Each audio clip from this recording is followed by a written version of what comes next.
Hello and welcome to Dogs with Torches. In this episode, we are joined with Dr. Joshua Hochschild to discuss the late 15th century Thomist, Cardinal, and theologian Thomas de Vio Cajetan. Dr. Hochschild received his PhD from the University of Notre Dame, and he currently directs the Philosophy, Politics, and Economics program at Mount St. Mary's University. In addition to scholarly publications in medieval philosophy and the history of ethics and social thought, his essays, reviews, and commentaries have appeared in First Things, the Wall Street Journal, Commonweal, and the Modern Age. Dr. Hochschild, thank you so much for joining with us today. It's great to be here, Hunter. Thank you. So I thought we might just dive right into it. Who is Cajetan, and what are some of Cajetan's major accomplishments? Yeah, Cajetan is sometimes described as one of the Renaissance Thomists. He lived from the end of the 15th, middle to end of the 15th century to the sort of middle of the 16th. Am I getting the numbers right? He was 1400s to 1500s. Yes. I'm not an expert on his life, and in fact, I'm not really an expert on his later thought. He spent his early career as a Thomistic philosopher and sort of moved into the role of a Thomistic theologian. So one of the things he's most famous for is a very, very extensive commentary on the Summa Theologiae. The commentary is longer than the Summa itself, and it's a kind of almost line by line commentary. And it was considered so important and authoritative that when the project for a critical edition in the wake of Aeterni Patris, commissioned by Pope Leo, we call it the Leonine edition of the Summa Theologiae. It appears with Cajetan's commentary, so you get a snippet of Aquinas. You get a single article of a question, and then you get pages of Cajetan commenting on that in the official edition. So he's known as an authoritative interpreter of Aquinas. He was the Master General of the Dominican Order.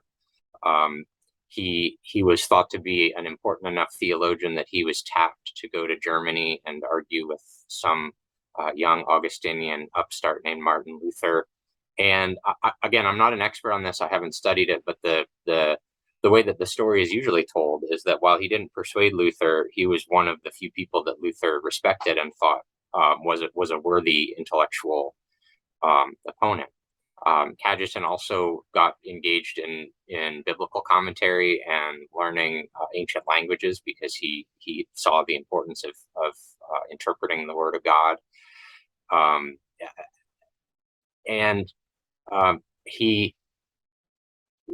He wrote some key philosophical texts as a fairly young man, like in his 20s. He wrote a commentary on Aquinas's De Ente et Essentia. That has been translated into English, and a lot of young Thomists are often introduced to Cajetan through that commentary. And he wrote the work that we're probably going to talk most about, called De Nominum Analogia, on the analogy of names. But he also commented on Porphyry's Isagoge and on Aristotle's categories. So like everything from the rudiments of logic to the heights of theology, and he seemed to cover it. Nice.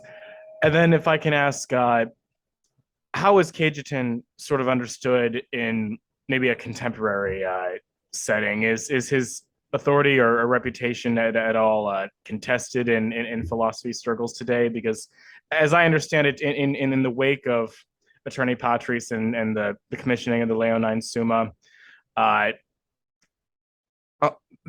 in the 20th century, a lot of philosophers and scholars sort of took issue with much of Cajetan's thought and contributions. And I know Etienne Gilson or Henri de Lubac are two big ones that most people think of.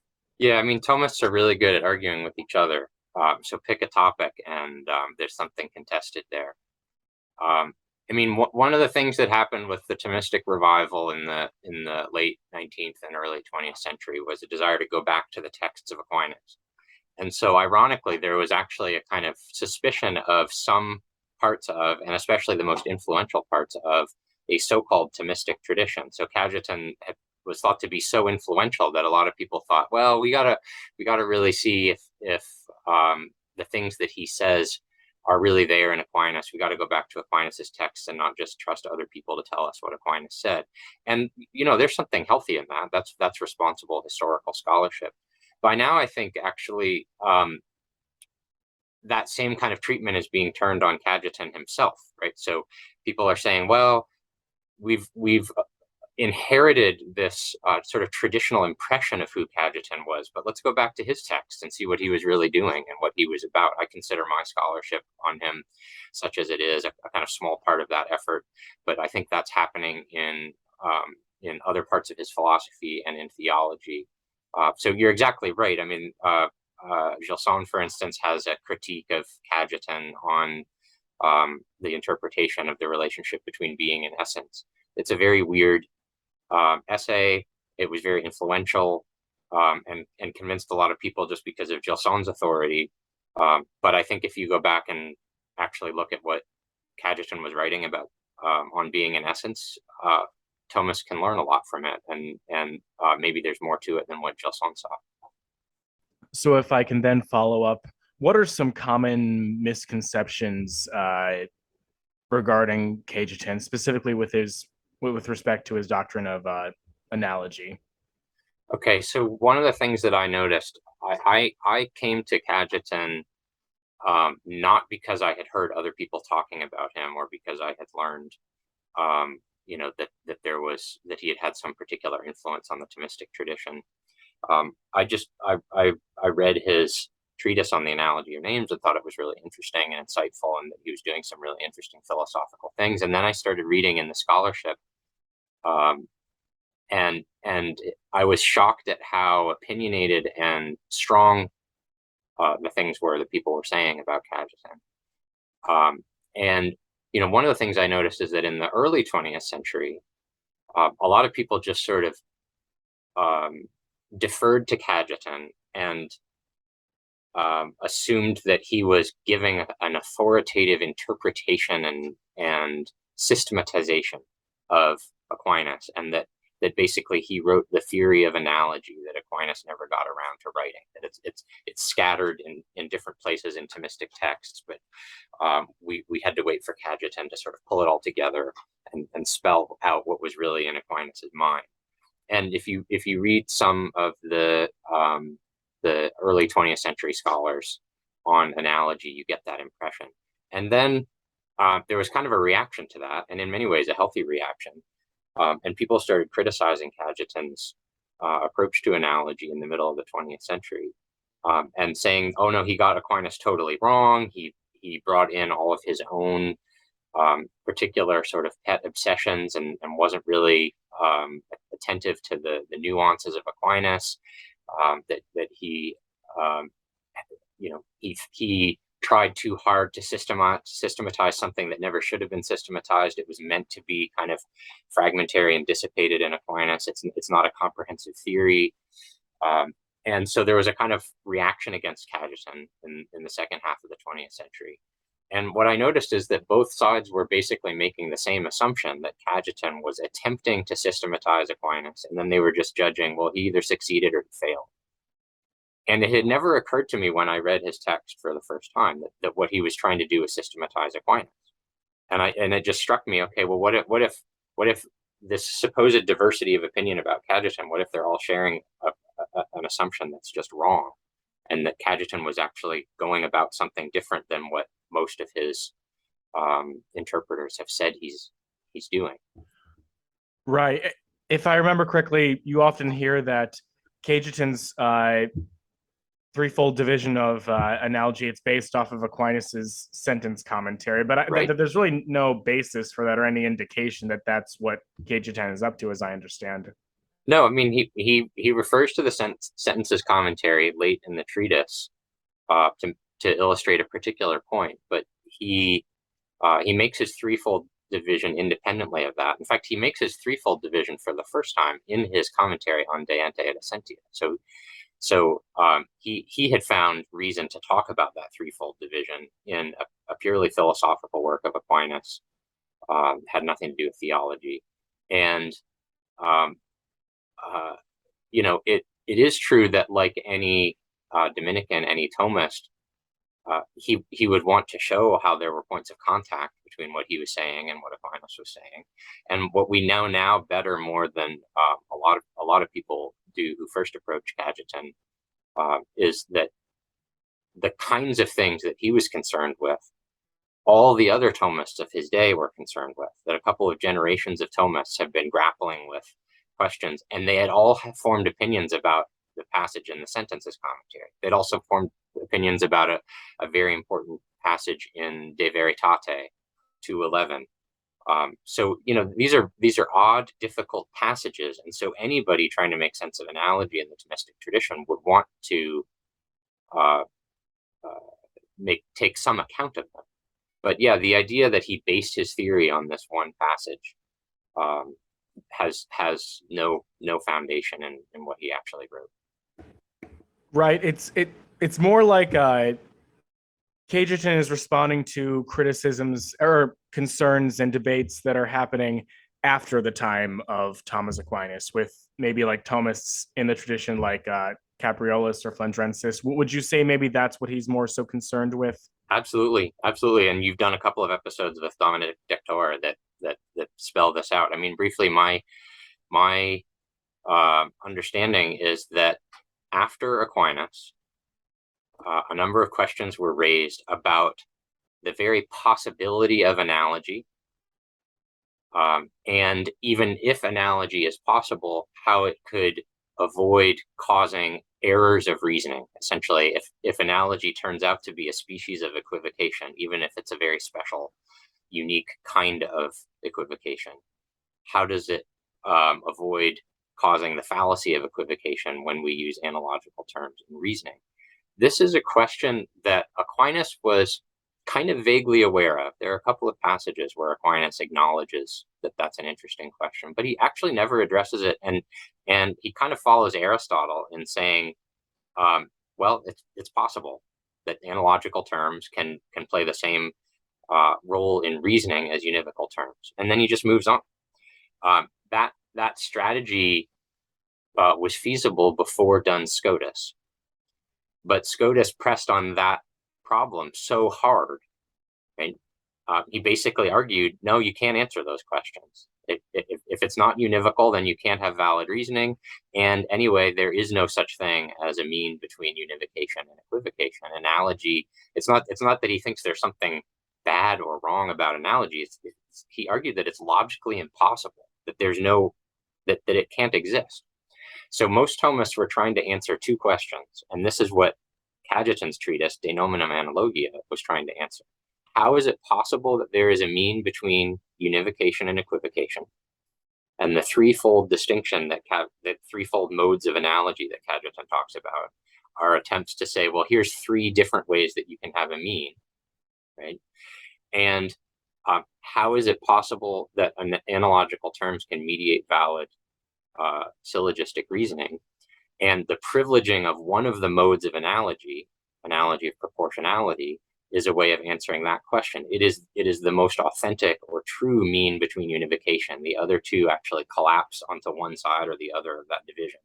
So analogy of inequality is logically univocal. Analogy of attribution is logically equivocal. But analogy of proportionality isn't forced to collapse into one or the other. And it is possible for it to mediate valid reasoning. And honestly, the reason in his day that Cajetan's treatise on the analogy of names was taken to be so authoritative is not because people thought he got Aquinas right, but because they thought he gave the most systematic answer to the Scotistic challenge. Some people still argued with him. Suarez disagreed with him, and again, like Dr. de Torre has covered the other thinkers probably more than anybody today. But Cajetan's was considered the classic because most people thought, yeah, that sounds right. If I can ask, would you say that Cajetan in De Nominum Analogia, is he more so concerned with the metaphysics of analogy, or maybe more so the semantic logical considerations of I mean, this is that's a great question, and it's another thing that a lot of scholars in the 20th century argued about. It used to be common to say that, Cajetan preferred analogy of proportionality because it was the most metaphysical kind of analogy. And he says right at the beginning of the treatise that it's important to get analogy right because without it, you can't do metaphysics. So it's clear that he thinks it's important for metaphysics, but it's also clear that as a topic in and of itself, he is thinking of it as a part of the Aristotelian organon, that is to say, a part of the art of reasoning, or the what we would call logic or semantics. How is it that reasoning works? So that's why the question of a mean between univocation and equivocation comes up, right? This is a feature of language, not language purely, but language insofar as it reflects something about how our concepts mediate our grasp of the world, right? We know things, but we know things because we conceive of them under certain aspects or ratios, and we communicate what we know through words, and we use language then to share our understanding of the nature of things. So in and of itself, Cajetan very clearly thinks of analogy as a topic in logic. He briefly mentions analogy when he's commenting on Aristotle's categories. And he says in his commentary on Aristotle's categories, someday maybe I'll get around to writing more about this topic of analogy because it deserves to be fleshed out a little bit more. And then it wasn't very long after that. I think it was within a couple of years that he got around to writing the treatise on analogy. So sort of like Porphyry's isagoge became integrated into the Aristotelian organon as a kind of propedeutic to the study of logic. I think Cajetan intended the De Nominum Analogia to be a kind of appendix to Aristotle's organon, as a kind of fleshing out of something that was implicit, that Aristotle knew was there, but he and Aquinas had never spent time fleshing it out. And if you recall, right, logic deals with all the three acts of the intellect. So it deals with simple apprehension, the concepts that we use to conceive of things. It deals with judgment, or the combination and division when we affirm a predicate of a subject. We say this is such. That's judgment. And it deals with reasoning, discursive reasoning, where you move from one proposition to another and you tease out the implications of a proposition, or you discover a new proposition on the basis of limited knowledge. And if you look at the structure of De Nominam Analogia, it follows exactly that pattern. So it begins with the definition of analogy that mimics the categories definitions of univocation and equivocation. A word is said to be analogous when, etc. And then it discusses simple apprehension and what it is to have an analogous concept. And then it discusses things that are relevant to using those concepts in judgment.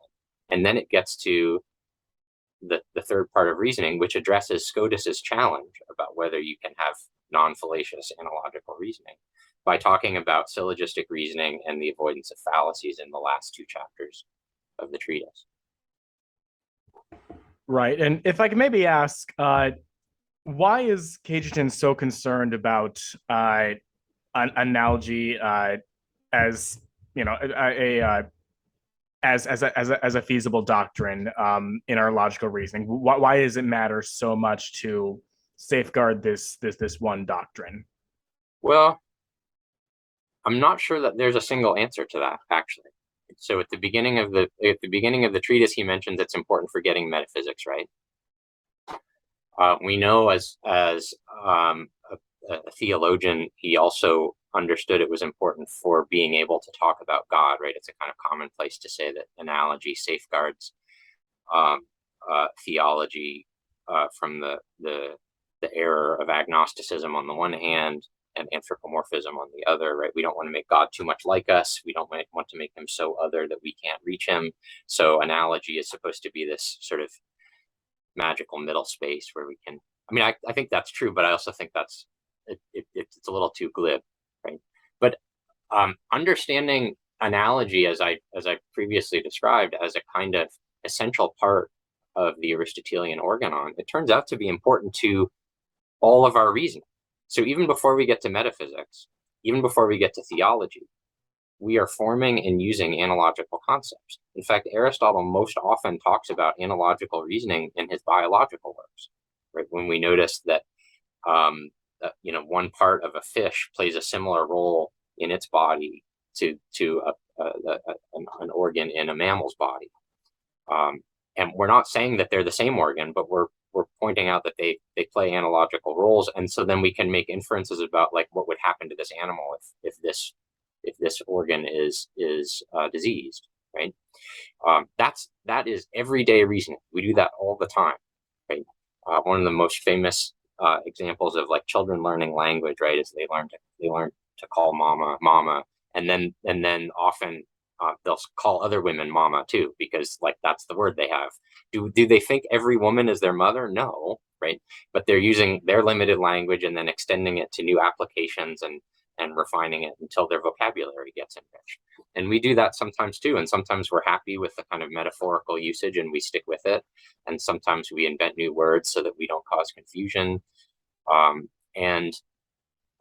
So to answer your question, why is it important?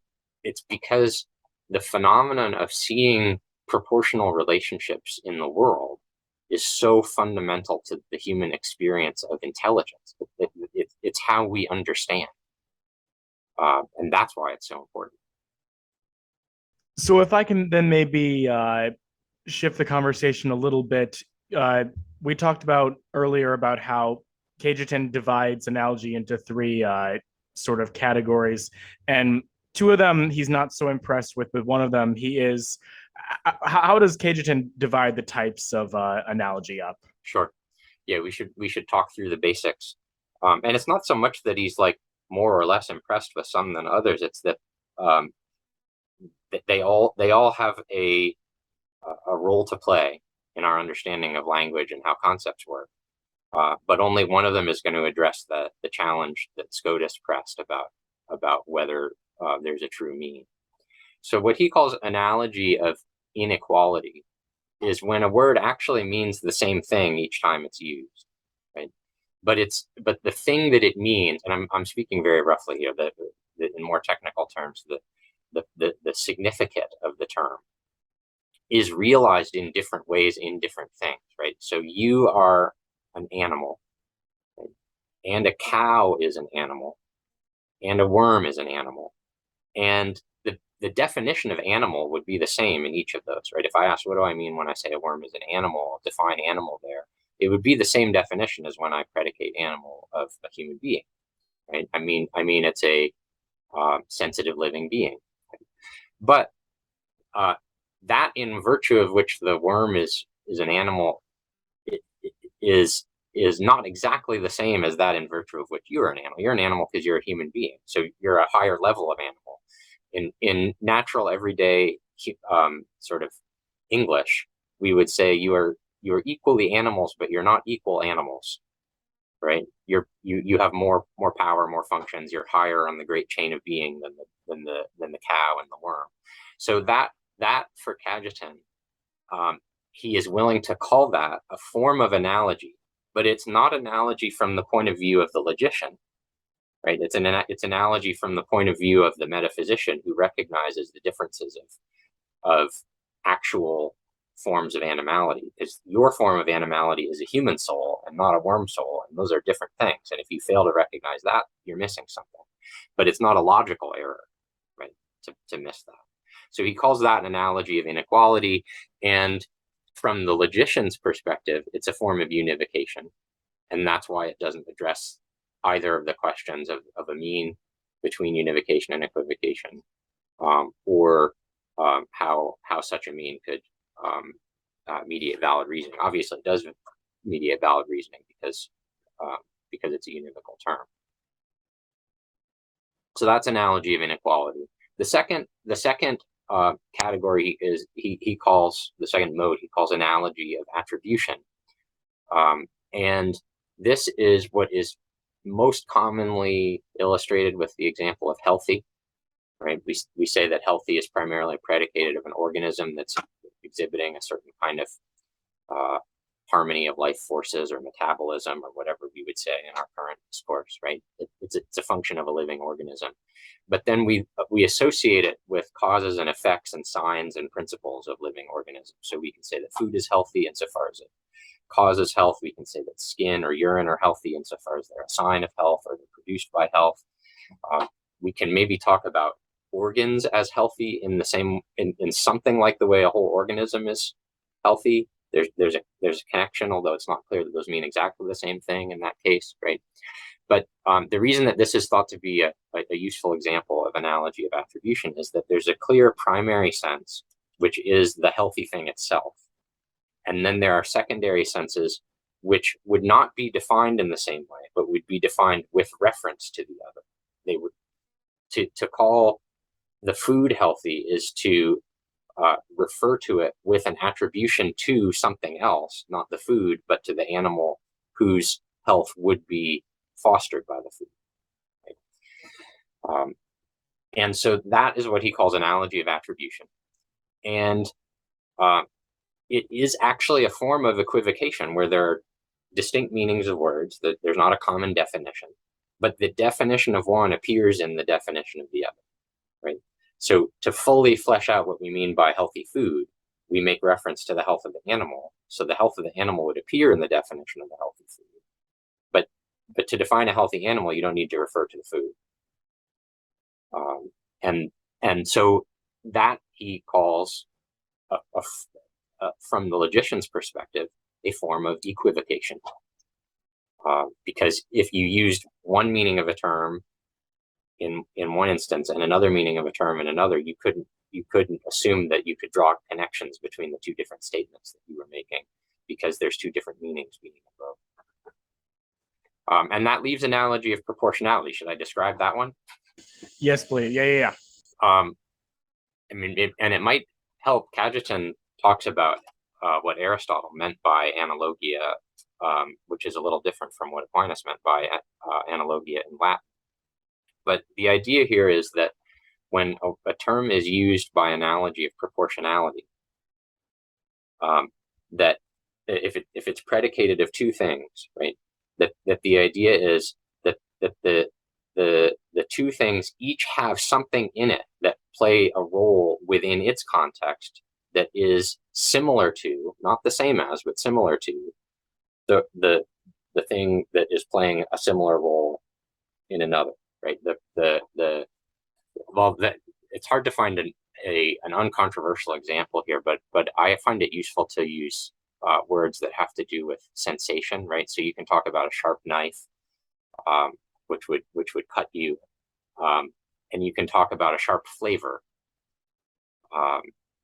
Those meanings are not univocal. We definitely mean something different when we're talking about the sharpness of a flavor versus the sharpness of the knife. And part of the reason we know that we mean something different is that the domains are so distinct that it's not clear what it would be to have something that did mean the same thing.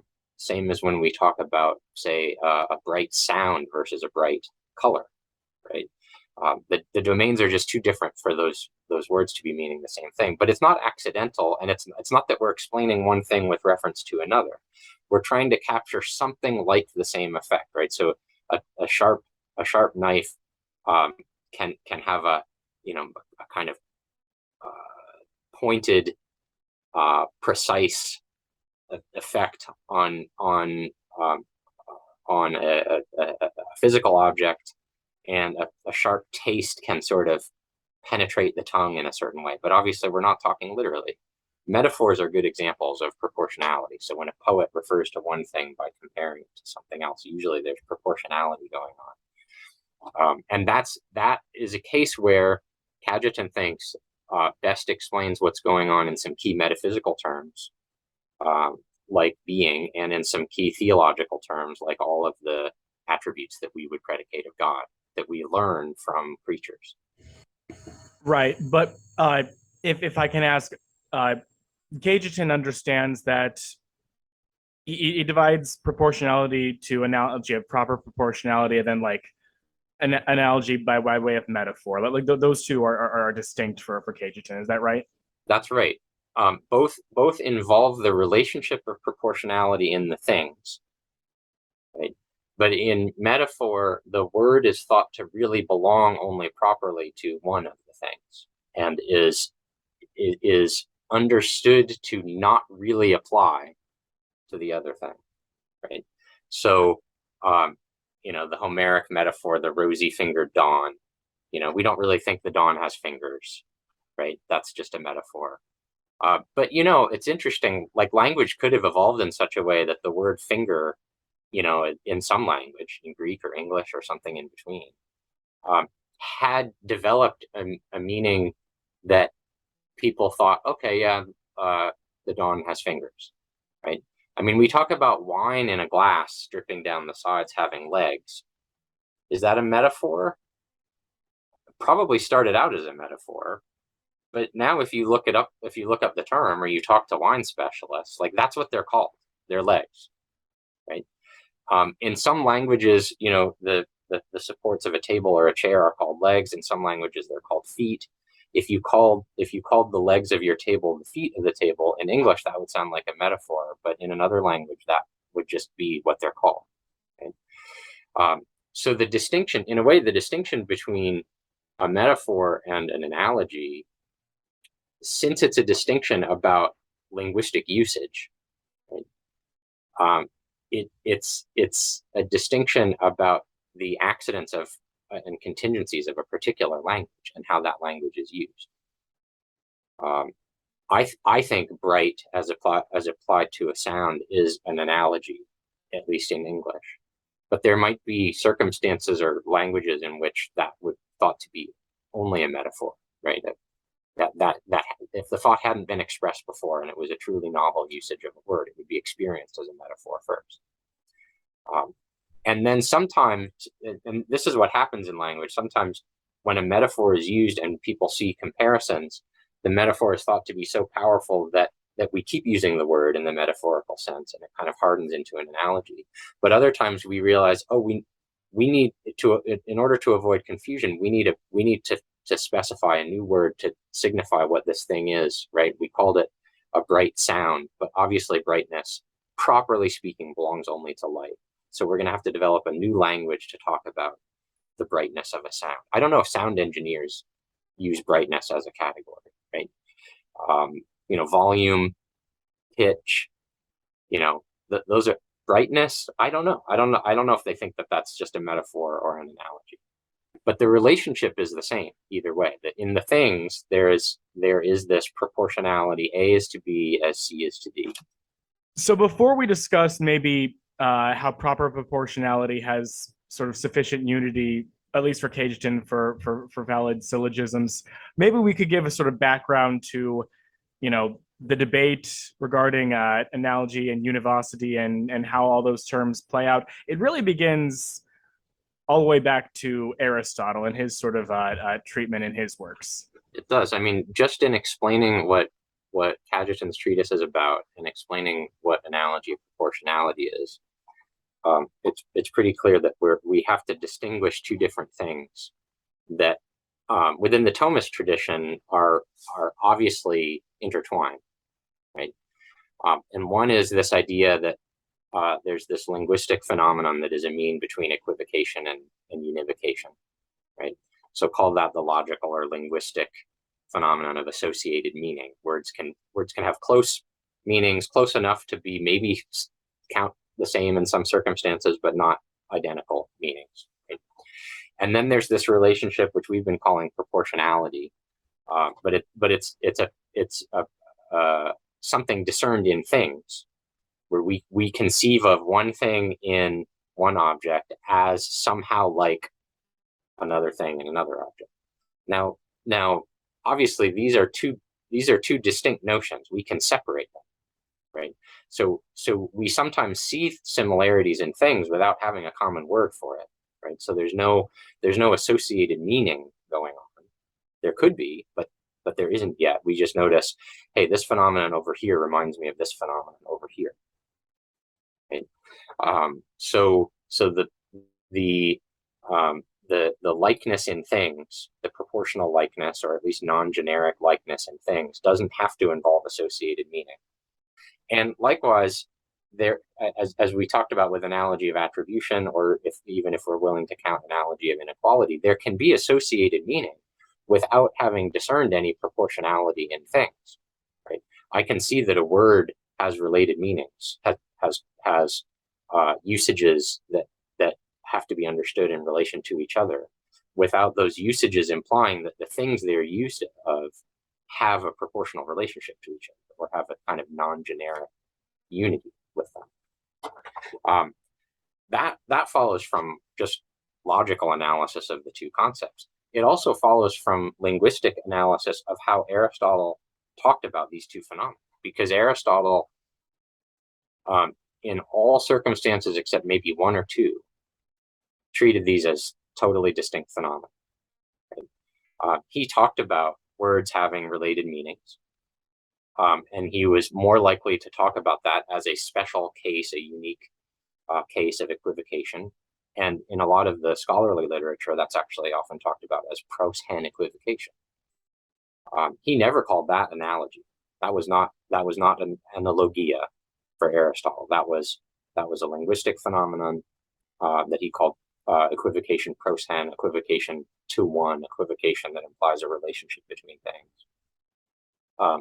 When Aristotle used the Greek word analogia, he was always talking about the likeness in things. It wasn't a word to use describing language. It was describing relationships in things. It came from the mathematical notion of proportion, and was extended in a case of proportionality, because there are things in the non-mathematical realm that are somewhat like what goes on in the mathematical realm. And so the Greek word analogia for Aristotle always invoked a proportional relationship in things. Over time, the word analogia came to be used more for the associated meaning phenomenon than the non-generic likeness phenomenon. In Latin, it was actually easier to keep those two phenomena distinct in Greek before Boethius started translating some of these key terms into Latin. And by the time Aquinas is using the word analogia in Latin, he's aware of these two different meanings. And by my reading, he's always attuned to which one is at stake, but he is also willing to use the word analogia of either of them. So sometimes when Aquinas is talking about analogia, he does mean what Aristotle meant, a relationship or proportionality. But most of the time when he uses it, he is adopting the new Boethian Latin sense, where it's describing what Aristotle would have called pros-hen equivocation. That change in linguistic usage alone accounts for a lot of confusion among interpreters of Aquinas. And it's very easy to clear it up just by going back to texts from Aristotle. Right. As I understand it, another sort of side project that Cajetan has when he's investigating analogies, he's very concerned with the etymological word, the use of the term analogia, what exactly Aristotle meant by that, where exactly you find it in his works. And as I understand it, he equates analogia to proper proportionality. That's ultimately what he's going to want to say. Is that correct? Yeah, I mean, when Cajetan describes this third mode of analogy, right, the reason it's so significant is that it is the mode of associated meaning that involves non-generic unity. So it is the place where the two have to be understood as together. Right? You can have associated meaning cases that don't involve proportionality. You can have proportionality that doesn't involve associated meaning. But analogy of proportionality, which Aristotle would thought in Greek terminology would sound redundant, right? So Cajetan is deferring to the Latin usage by calling it a form of analogy or a mode of analogy. But he's also trying to return to the Greek usage by saying it is the most proper mode of this because it's a true mean between equivocation, because it allows for valid reasoning, and because it's the most Aristotelian sense of analogia. Right, right. So before we discuss maybe how Cajetan understands analogy of proportionality as allowing for sufficient unity in syllogisms, how does Cajetan understand the difference between equivocation, univocity, and analogy? Like how does he characterize these categories? Well, yeah, I mean, in univocation, a word is used with exactly the same signification in each of its applications, right? The example I gave before to illustrate so-called analogy of inequality is a good one, right? When I call you a worm, or no, I don't call you a worm. That would be an insult. When I call you an animal and I call a worm an animal, right? I'm using the word animal in the same way in both senses, right? But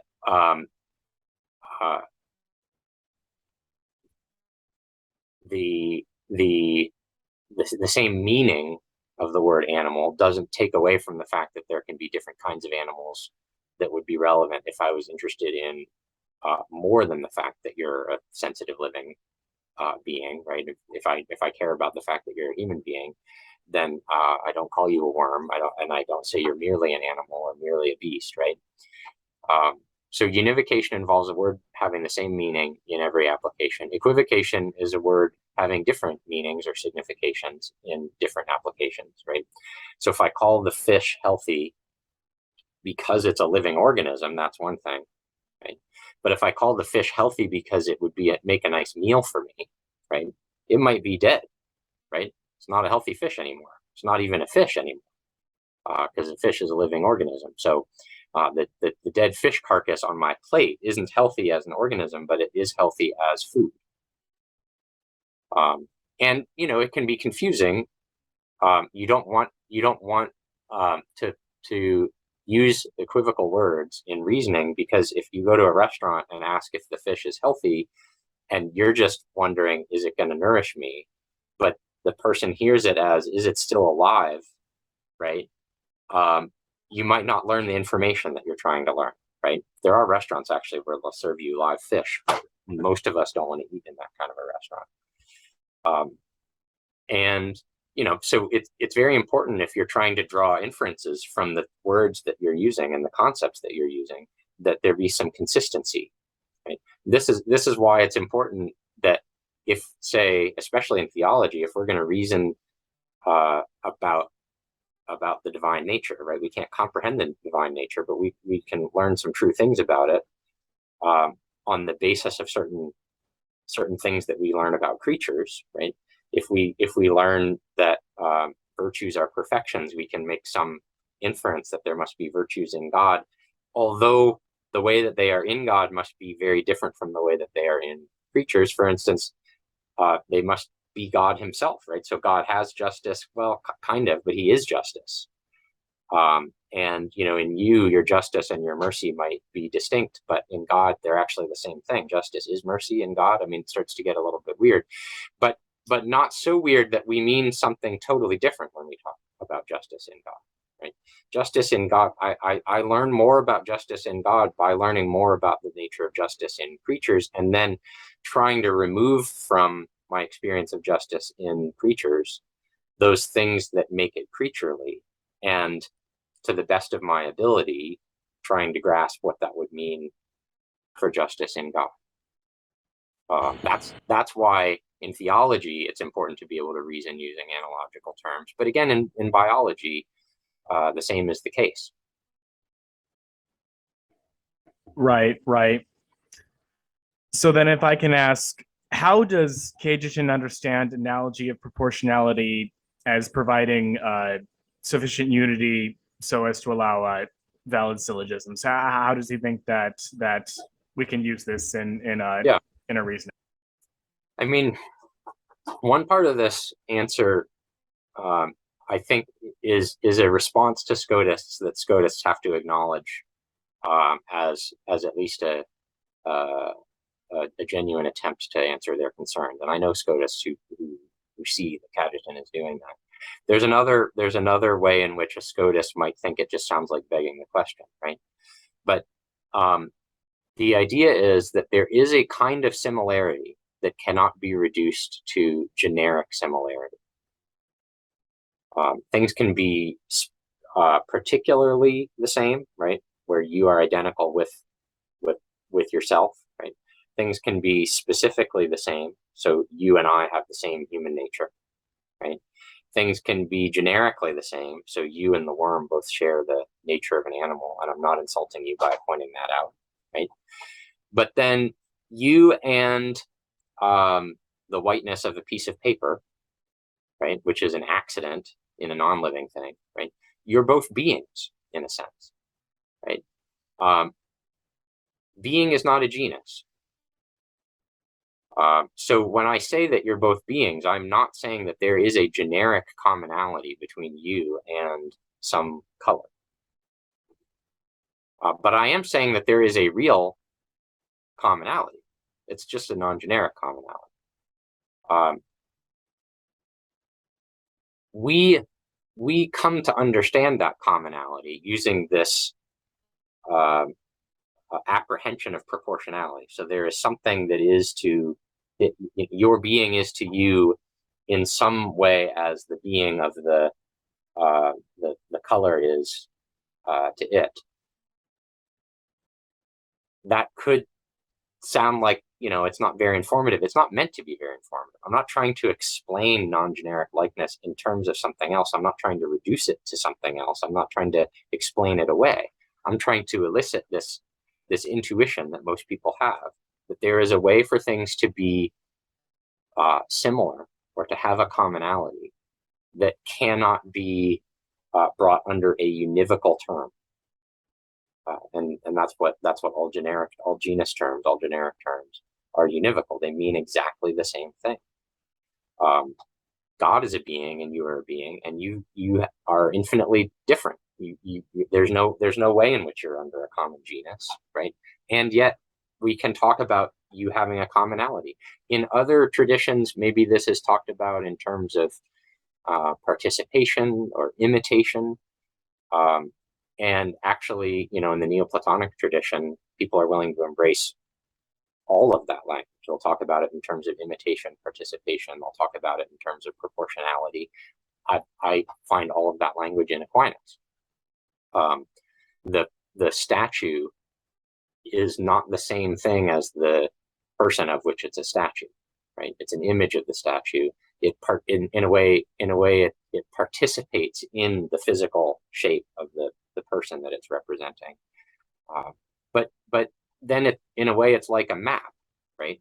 Where a map is not the mapped territory, but there is something in the relationship of the parts of the map that helps us learn something about the relationship of the actual places in the real territory. That's proportionality.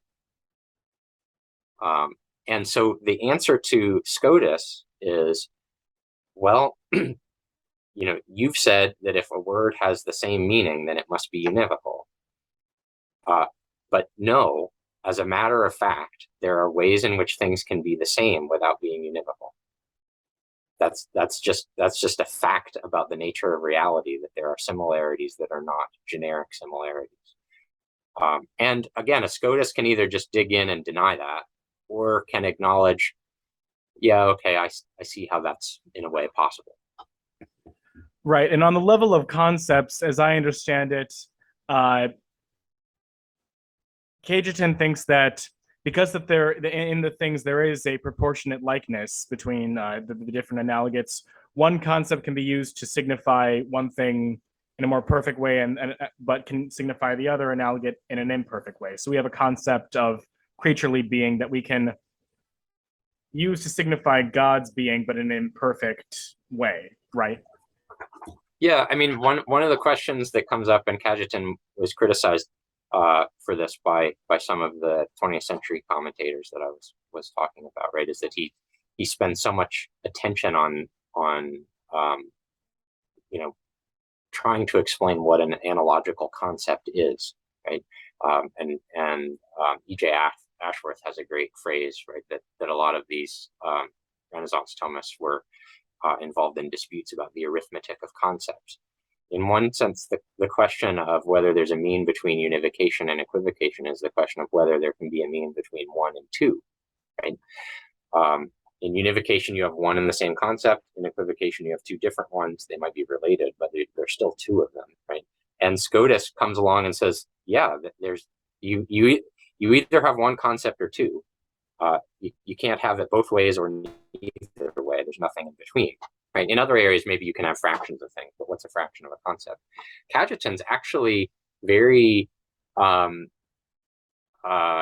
of agnostic about whether we should say that the analogical concept is 1 or 2, right? Are we using the same concept but applying it in slightly different ways, or do we actually have two concepts, but those two concepts are similar to each other, proportionally similar to each other, that basically one can do the work of the other in certain circumstances, or that when you have one in play, the other one is like virtually in play already, right? That's a weird question, given that concepts are immaterial things in the intellect.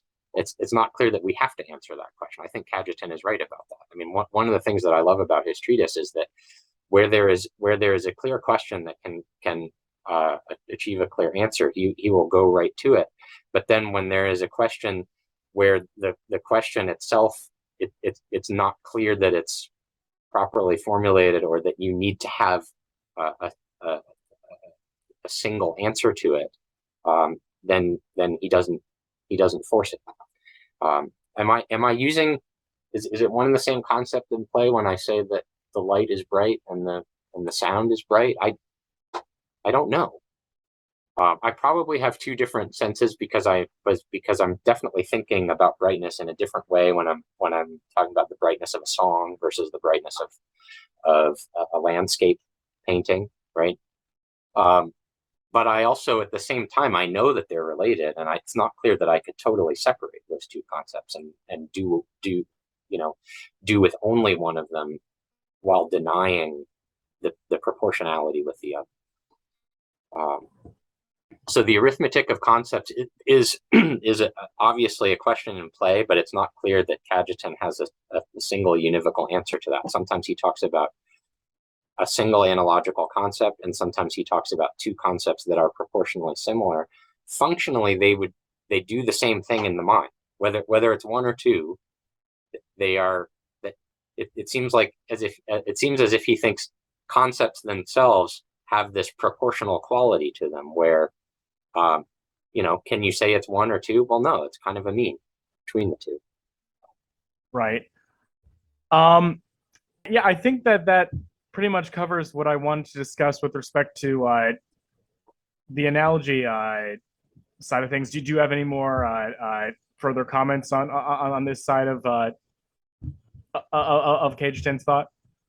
No, I mean, I've been working on a 20th century thinker who pushed back in interesting ways against Cajetan, but also confirms much of what Cajetan's theory is. So if you think it'd be interesting to talk a little bit about Mortimer Adler and some of the recent research that I've been doing, I'd be happy to sort of share a summary of that. Yeah, absolutely. As I understand it, Mortimer Adler, he was a very popular philosopher in the 20th century, and a lot of his work deals with a lot of the same questions that scholastic philosophers were concerned about. A lot of his thought sort of imitates a lot of what they were getting at, and yeah, from what I've heard from you, he's very interested in Cajetan in a way that a lot of his maybe Thomist contemporaries weren't reading him or weren't understanding him. Yeah, I mean, Mortimer Adler's most famous book,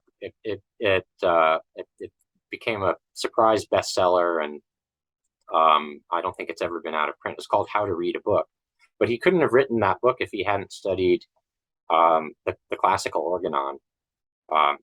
It's a book about interpretation, and the phrase active reading is something that Adler popularized. But basically, it's his attempt to popularize the medieval art of interpretation using the Aristotelian organon, right? Pay attention to the words and concepts, pay attention to how they're used, pay attention to the context in which the reasoning is taking place.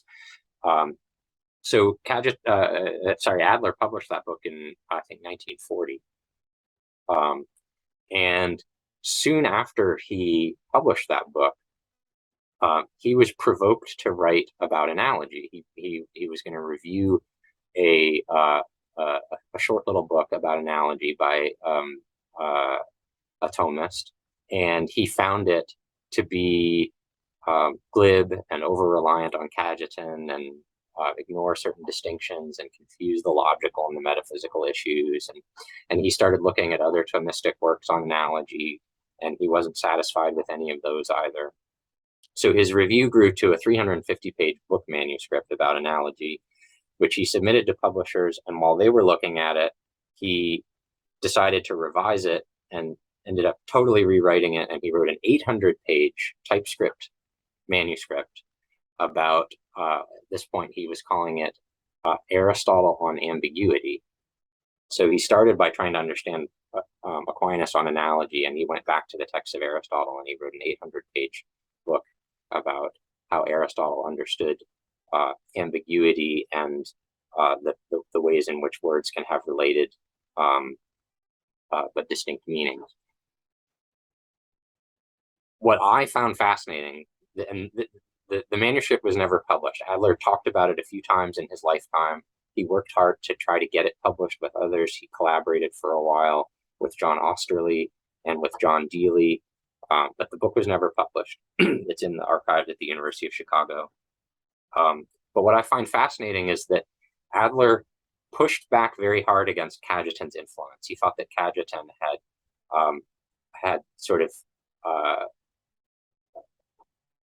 allowed Thomists to get lazy in thinking about the phenomena. They were just sort of blindly following Cajetan's threefold distinction. And so he rejected Cajetan's influence, and he rejected Cajetan's terminology. But in going back to Aristotle, Adler ended up sort of discovering on his own the same position that Cajetan had come to. So it's almost like he confirmed the work that Cajetan had done totally unintentionally and independently. Adler saw that in order to explain the possibility of a mean between unification and equivocation, you had to have a form of non-generic likeness or similarity that is non-univocal. He didn't think it was helpful to explain that in terms of a proportionality relationship, but he still thought it was important to explain that in terms of an irreducible metaphysical category of unity that is not specific or generic unity, and that was the only true mean between equivocation and unification, and that it was the only way to secure valid reasoning, not just for theology and not just for metaphysics, but for all of science. So like Cajetan, he also saw that getting this right and going back to Aristotle was a crucial addendum to the work of the organon and the art of reasoning itself. All right. I think we've discussed everything that I wanted to talk about on the analogy side of the debate. If I can maybe shift the topic a bit. Sure. Another interesting contribution that Cajetan provides is his reading of the relationship between faith and theology. Yeah. And typically questions center around whether or not faith is incompatible with reason, and then the apologists, they answer in the negative, and then the conversation's just supposed to end. But in my opinion, there's a very interesting question to be asked regarding what is the relationship between faith and theology. Does a person of faith, do they affirm everything a theologian would? Can theologians disagree with each other and still retain the same faith, even on matters like that are not dogmatic? And in the very first question of the Summa Theologiae, Aquinas discusses, this term sacra doctrina, or sacred doctrine, and it's taken to mean kind of like an Aristotelian science where it has its first principles, and that's what divine revelation is, and you sort of through habit derive conclusions from those principles. But the relationship between faith and maybe theology, it was never really clear to me. So but I think Cajetan has this very interesting understanding of what Sacra Doctrina consists of. I mean, Yeah. what is Sacra Doctrina for Cajetan? And I'll preface this again by saying I'm not an expert in this area. I'm a humble philosopher, not an exalted theologian. But my understanding, and there's a great book about this. Maybe you can have him on your show sometime if you haven't already. I'm not sure I'm going to say his name right. Rinque, Cajetan on Sacred Doctrine. Fantastic book. And it actually is related to the analogy topic, right? So you could argue that Cajetan's answer to the question, what is sacred doctrine, is also motivated by Scotus's claims about univocity, right? In this way, right? If you think that the words that are said of God and creatures are perfectly univocal, right, then Sacra Doctrina, which we learn, right, must mean exactly the same thing when we attribute it to God, who has all the sacred wisdom or knowledge or teaching, right? But that seems kind of blasphemous to say that we have exactly the same thing that God does. Or I guess then it would mean something totally different, right? So God has something in his mind, the divine mind, such as it is, and we have something else which we call Sacra Doctrina. But then how are the two related, right? For a Thomist, this is Cajetan's argument, right? For a Thomist, Sacra Doctrina is our participation in the divine mind. So by doing theology, right, we are expanding the way in which we intellectually participate in the life of God. But that implies that there is a non-generic likeness between the mind of the theologian and the mind of God, right? There has to be a way in which we are and are not the same, right? And so you need analogy even to characterize Cajetan's answer to the question that you asked, right? What is Sacra Doctrina? Well, Sacra Doctrina is our participation in divine wisdom. And the language of participation implies, right, this proportionality relation. There will be something going on in our mind, which obviously is not identical with what goes on in the divine mind, but it has a share in it. That it is for us as much as possible in our creaturely domain what is the perfect wisdom of God. Right. And the book you mentioned, I just finished reading it a while ago, and he makes some very interesting comparisons between Cajetan's theory of sacred doctrine and some of the early church fathers. Because typically, when you hear of like later scholastics, the Baroque scholastics or whatever, they're sort of seen as like sort of breaking from patristic literature, from maybe the broader tradition. But I think that the book that you alluded to, who's it by? It's by Hieromonk Gregory. I'm not going to try to pronounce his last name, but yes, it's Cajetan on sacred doctrine. He makes some very interesting similarities between Cajetan's theory and some of the early church fathers. All right, I think that we've pretty much covered all that I wanted to maybe cover in this episode. Maybe as some concluding thoughts, do you have any book recommendations or any sort of resources that you'd recommend for folks who want to learn more? Well, for the theology, the book that you described, Cajetan on Sacred Doctrine. Again, I'm not a theologian, but I'm incredibly impressed with that book, and I do think it connects with what we talked about for the rest of our conversation. You've had Dominic Dottore on your show, and his book Analogy After Aquinas is excellent.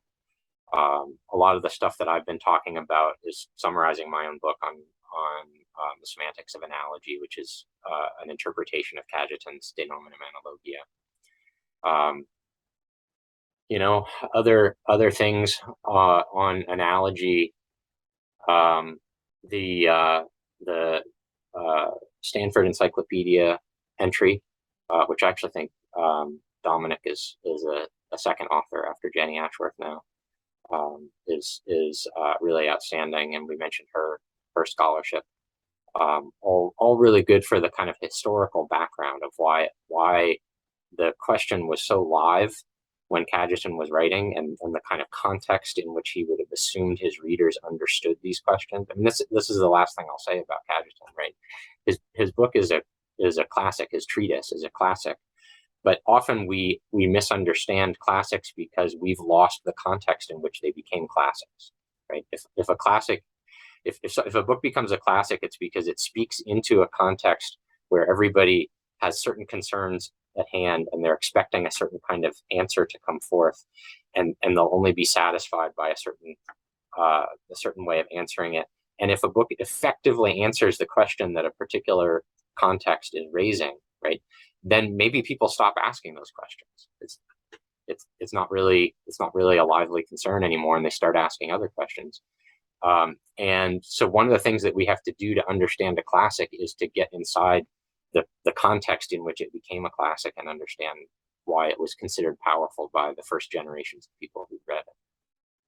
That's what I would recommend about Cajetan, is learning a little bit more about his environment. Dr. Hochschild, thank you so much for joining with us today. Well, thanks for hosting and your great questions, and I'm excited that this is a topic that you think is worth discussing.